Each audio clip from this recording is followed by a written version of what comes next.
Hello বন্ধুরা, তোমরা সবাই কেমন আছো? আশা করি খুব ভালো আছো। আর আমিও ভীষণ ভালো আছি। নতুন একটি ব্লগ নিয়ে তোমাদের কাছে চলে এলাম। আজকে আমি সকাল সকাল স্নান করে একদম রেডি হয়ে গেছি। আর যাব আমি, মা, বোন, বাবা চারজনে মিলে যাবো কিন্তু সবাই কাকিমাদের বাড়িতে যাব। তো সকালে কাকিমা এমনি ফোন করলো, বলছে তোমরা সবাই চলে এসো, আমরা অনেকদিন একসাথে খাওয়া দাওয়া করিনি, তো একসাথে খাওয়া দাওয়া করবো। আর কাকিমা বলতে কি বলো তো, আমরা যখন কলা গাছের বাড়িতে ভাড়ায় থাকতাম, তো কাকিমারাও ভাড়ায় থাকতো, ওইবার একসঙ্গে ভাড়ায় থাকতাম, সেই জন্য কাকিমা বললো অনেকদিন তো দেখা হয়নি, তাই এসো আমরা সবাই একসাথে খাওয়া দাওয়া করবো, মজা করবো। তো চলো, আশা করি তোমাদের ব্লগটা ভালো লাগবে। আর এখন মাও স্নান করে নিয়েছে, এই যে মা প্রায় রেডি হয়ে গেছে। তারপরে এই যে দেখো, আমিও রেডি, মাও রেডি। এবার যাব কাকিমার বাড়িতে, অনেক দিন পর যাচ্ছি, বেশ মজা লাগছে কিন্তু যেতে।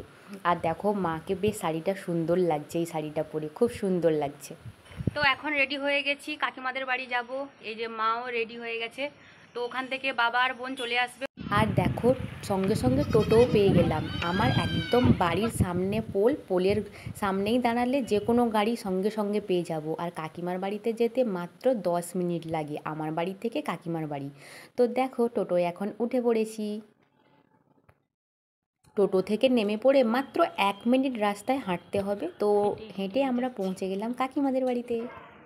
আর এই দেখো কাকিমাদের বাড়ি, এটা ঢুকতেই পড়বে এই বেলকনিটা। আর বেশ সুন্দর কাকিমাদের বাড়ি, নতুন বাড়ি তো দারুণ সাজিয়েছে কাকিমা সুন্দর করে।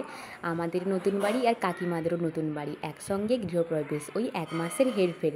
তো দেখো কত সুন্দর কাকিমা সাজিয়েছে, শুধু কাকিমা না, কাকুও খুব সুন্দর বাড়ি সাজায়।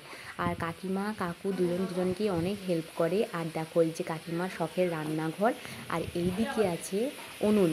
তো কাকিমার ভীষণ শখ জানো তো, যখন ভাড়ায় থাকতো তখন বারবার বলতো যে উনুনে রান্না করতে খুব ভালো লাগে, সেই জন্য কাকিমা নতুন বাড়িতে এসে এই পেছন সাইডটায় একটা ছোট্ট করে উনুন করেছে, আর ওই রান্নাঘরও করে নিয়েছে। আর এদিকে কাকু ওই যে চিকেন নিয়ে চলে এসেছে, আর কাকিমা মা তো দুজনে মিলে এখন, মা রান্না করেনি, কাকিমাই সব রান্না করেছে। তো এইমাত্র আসলাম, এরপরে আমরা একটু ড্রেস চেঞ্জ করে তারপরে তোমাদের সঙ্গে কথা বলছি। হাওয়া লাগে কিন্তু কি হতো, জল না এমন চাপটা করে ভরে দাও, আমি মুছতে পারিনি, পালিয়ে এসেছি। আমি পালিয়ে আসছি, ওটা মুছবো নি। আবার জল হয়। ওই তো জল পড়ছে, ও হবে না। আমি নেই তো কারণ, আমি ওটা ঝুঁকে ঝুঁকে 25 কেজি খালি আমচি করে ফেলছি। একদিন আগে তো ঝড় বৃষ্টি হলো, তবুও কি গরম যায় কি না? তো দেখো আবার গরম ফিরে এলো। আর এত গরম পড়েছে তার পরের দিন, তো কি করব। তারপরে দেখো কাকিমা বললো এই যে কষা মাংস নাও, কষা মাংস বসে বসে খাও। তো আমি এখন কষা মাংস খাচ্ছি। আর আমার না ঝোলের থেকে কষা মাংস খেতে খুব ভালো লাগে, তাই কাকিমা এই যে কষা মাংস দিল। আর ওদিকে ভাই স্নান করতে গেছে, ভাইয়ের জন্য কাকিমা তুলে রেখেছে, আর কেউ কষা মাংস খাবে না বলল। তো আমি এখন কষা মাংস খেয়ে নিই। তারপরে দেখলাম আমার বোন অফিস থেকে চলে এলো, এই যে আমাদের পোস্টমাস্টার ম্যাডাম চলে এসছেন উনি। তো সকাল থেকে বেরিয়ে গিয়েছিল, আর এরপরে বাবা ওকে নিয়ে এলো, আর এইমাত্র বাবাও এলো।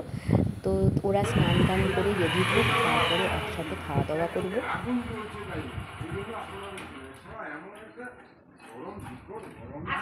আর আজকে কাকিমা কী কী রান্না করেছে দেখো, ঢ্যাঁড়স ভাজা, পটল ভাজা, উচ্ছে ভাজা, আর মাংস, আর এদিকে মায়ের জন্য মাছের তরকারি। মাছের ঝাল সবার জন্যই করেছিল, কিন্তু আমরা মাংস হলে না, সত্যি কথা বলতে মাছ খেতে আর ভালো লাগে না, ওই ভাজাভুজি আর মাংসর ঝোল দিয়েই আমরা ভাত খাবো। আর মা যেহেতু মাংস খায় না, সেই জন্য কাকিমা মায়ের জন্য মাছের ঝাল করেছে, আর ভাজাভুজি তো আছেই।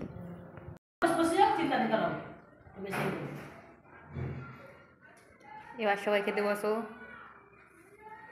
তো কাকিমা সবাইকে বললো ডাইনিং টেবিলে বসার জন্য, কিন্তু আমরা বললাম যে না, আমরা একসাথে সবাই মিলে বসে খাবো, সেই জন্য এই যে মেঝেতে বসে গেলাম সবাই মিলে একসাথে খেতে।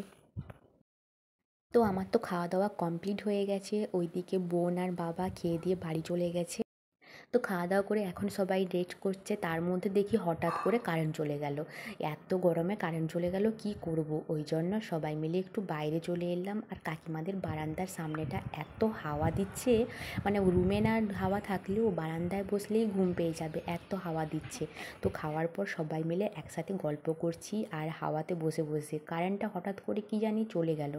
তো যাই হোক, এত সুন্দর হাওয়া দিচ্ছে, আমরা এখানে অনেক দিন পর বসে গল্প করছি, মনে হচ্ছে সেই যখন কলা গাছেতে থাকতাম এরকম বারান্দায় বসে বেলকনিতে বসে সবাই মিলে গল্প করতাম, তো সেটাই জন্য মনে হচ্ছে, একটু ফিল করতে পারছি। গল্প করতে করতে কখন যে 4:30 বেজে গেছে, এখনও কারেন্টের আসা নেই। তো দেখো এই যে কাকিমা হঠাৎ করে চা করে নিয়ে এলো। কী যে করে কাকিমা, সারাক্ষণ শুধু এটা খাও ওটা খাও সেটা খাও এইটাই করতে থাকে। আর এই যে ভাই বিস্কুট চা, আর ওদিকে কাকিমা বললো যে পাউরুটি আছে, তো সবাই বিস্কুট চা পাউরুটি আবার খেতে শুরু করে দিলাম। এরপর তো বাড়ি যেতে হবে তাই না? তো 5:30 বাজে, এখন আমরা রেডি হয়ে গেছি বাড়ি যাব। তো আজকের ব্লগটা এই পর্যন্ত। কেমন লাগলো তোমরা কিন্তু জানিও। আর সারাদিন আমরা কাকিমার বাড়িতে কেমন কাটালাম, তোমাদের দেখতে কেমন ভালো লাগলো, আশা করি তোমাদের ভালো লেগেছে।